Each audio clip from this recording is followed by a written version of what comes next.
So hari ni aku dengan klik nak pergi gurun. So aku naik Z650RS dan juga dia naik Z9. So kita tengok macam mana perjalanan kita. And then aku nak test dia punya fuel efficiency untuk Z650RS ni. So let's go. Sekarang kita orang sampai dekat arena Tapah.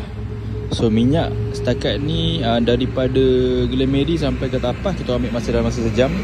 So minyak yang tinggal dalam 1 bar. So lebih kurang dalam 45 km. Untuk Z9 ni pula minyak je tinggal dalam 2 bar.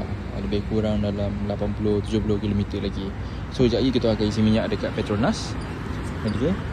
Dan baru kita akan shoot terus. Maybe akan ke Juru ataupun Bukit Gantang.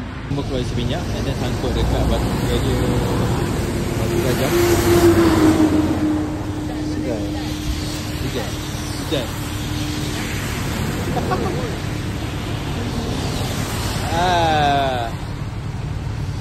Beg pula tak waterproof.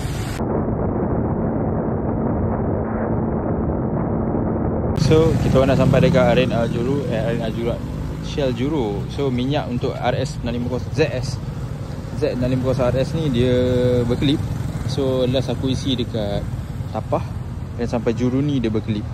So maintain speed dalam 14, 15, 16 lah. Sebab kita follow angin Z9. Okay, pukul 7.10 kita orang sampai dekat Park Avenue Hotel.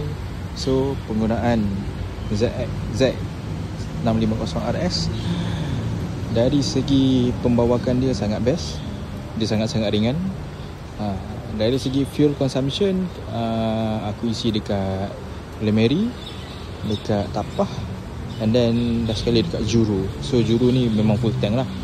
So pada aku motor ni sangat-sangat best. Cuma dia bila motor naked ni dia rasa macam dia angin dia kuat sikit. Tapi overall memang best. So tunggu next review.